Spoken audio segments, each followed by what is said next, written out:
ነጋዴዎች ከግብርና ምርት በኋላ የሚፈጠር የምርት ብክነትና ከገበታ ሳይደርስ ተበላሽቶ መደፋት አፍሪካ ዛሬም ልትሻገር ያልቻለችው ችግሯ ነው።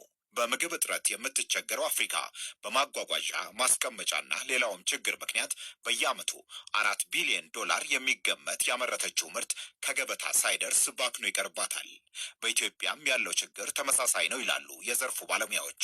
ኢትዮጵያ በምግብ ምርት ራስን የመቻል ፈተና ውስጥ ብትሆንም በየጊዜው የምርት መጠንን ስለማሳደግ ብዙ ቢባልም አሁንም ከሚመረተው ግማሽ ያክሉ አንዳንዴም ከዚያ በላይ በመሰብሰብ በማጓጓዝና ለገበያ ማቅረብ ሂደት ውስጥ ማንም ሳይመገበው ባክኖና ተበላሽቶ ይጣላል። በአዲስ አበባ ዩኒቨርሲቲ የምግብና ስነ ምግብ ማዕከል ተባባሪ ፕሮፌሰርና የኢትዮጵያ የሸማቾች መብት ጥበቃ የቦርድ ሰብሳቢ የሆኑት ዶክተር አሻግሬ ዘውዱ ችግሩ በተለይ የአትክልትና ፍራፍሬ፣ አሳ፣ ስጋና ሌሎችም ምርቶች ላይ የበለጠ መሆኑን ያነሳሉ። በአቨሬጅ እስከ 30 እስከ 40% ኢትዮጵያ ውስጥ ይባክናል።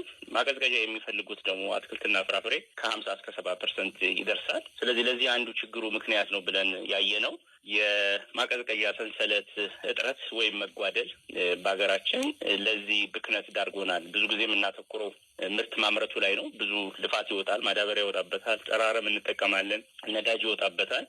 ይሄውን ላይ የተመረተው ደግሞ በበቂ ማቀዝቀዣ ማጣት ምክንያት ለብክነት ይዳረጋልና ኢትዮጵያ ውስጥ አሁን ምግብ እስከ 50% ድረስ ይባክናል ሲባል ብዙ ሰው ላያምን ይችላል። በተለይ የቀዝቃዛ ምርት ማጓጓዣ እንዲሁም ማስቀመጫ አለመኖር ምክንያት በቶሎ የሚበላሹ እንደ ቲማቲም፣ ሽንኩርት፣ አሳ፣ ስጋ ያሉት ምርቶች ከተመረተ በኋላ የሚበዛው ተበላሽቶና ባክኖ እንደሚቀር ይነገራል። ገበሬው የምርቱን ያክል ሳይበላሽ ይሸጥልኝ ሆነው የሚል ስጋት ውስጥ ይገባል።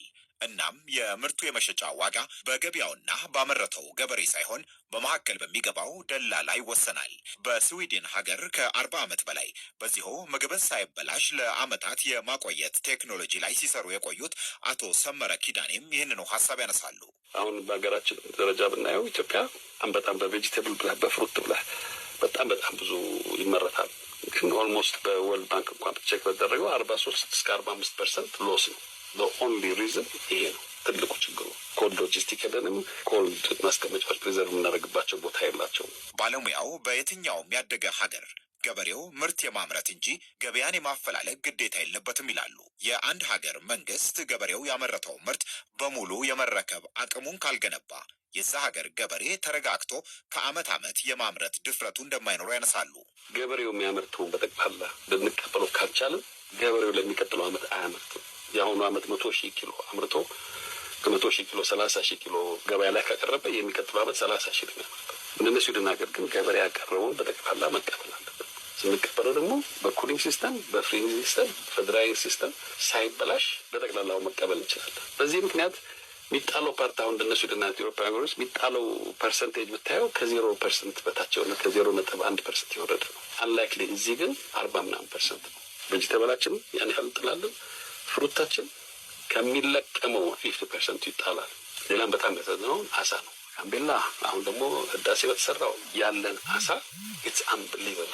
በጣም ብዙ አሳ አለ። ልጆቻችን አሳ ሳይበሉ የሚያድጉት ያ የሚያስፈልገው ኒውትሪሽን ሳንጠቀም ነው የምናድገው። ኦንሊ ቲንግ ይሄ ደግሞ የሆነበት ምክንያት ምንድን ነው?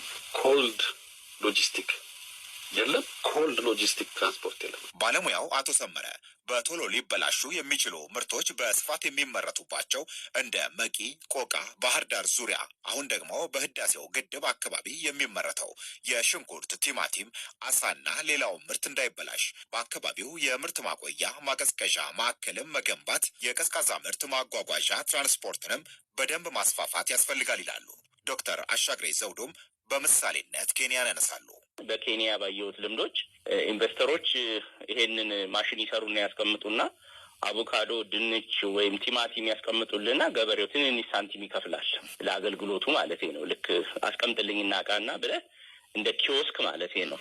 አቮካዶን ታስቀምጣለህ። ምርት የበዛበት ጊዜ ባይዘወይ ከ3 ወር ከ4 ወር በኋላ በእጥፍ መሸጥ ይችላል። ገበሬውም ምርታማነቱና ገቢው ሊጨምርለት ይችላል። አሁን አንዳንዴ ገበሬው ገቢው አላድግ ያለው አንዳንዴ ምርቱን አምርቶት ማቆያ ስለሌለው በግድ በረከሰ ዋጋ እንዲሸጥ ይገደዳል። ስለዚህ አቆይቶ ግን የማቀዝቀዣ ሰንሰለት ቢኖር ኖሮ ገበሬውም ይጠቀማል ብዬ አስባለሁና የተለያዩ ልምዶች አሉ። ከዚህ በፊትም እኔ ያው እንደምታውቀው በወተት ላይ በሰራው ጥናት አንዱ እያደረግን ያለ ነው ወተት ከሚባክንባቸው አንዱ ምክንያቶች የማቀዝቀዣ ችግር ነው። ብዙ በጎ ረጂ ድርጅቶች ማቀዝቀዣዎችን ተክለው አንዳንድ ቦታዎች የኤሌክትሪክ እጥረት ነበር ድሮ የሚያስቸግረው።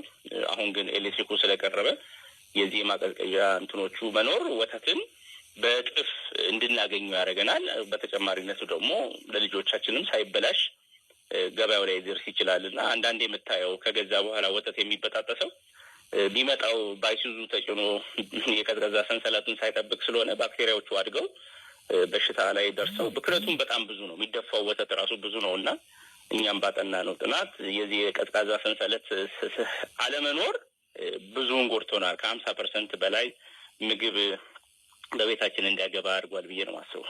እነዚህም ምርቶች በማድረቅና በመፍጨት ወይንም በማቀዝቀዣ ውስጥ በማስቀመጥ ለዓመታት ከነይዘታቸው እንዲቆዩ ማድረግ ይቻላል ይላሉ አቶ ሰመረ።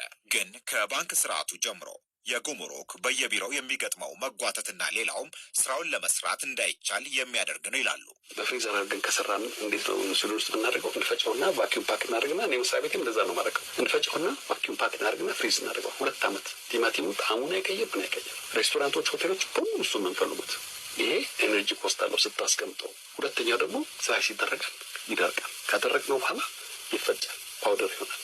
3 ዓመት 4 ዓመት ይሆናል እና ሽንኩርት፣ ቲማቲም፣ ድንች፣ ልዩ ልዩ ቬጅተብሎች በሙሉ አድርገን ማስቀመጥ ይችላል። ምርትን የማሳደግን ያክል ብክነትን ስለመቀነስም ካልተጨነቀን በምግብ ራስን የመቻል ገበሬውን የመደገፉ ስራ ከባድ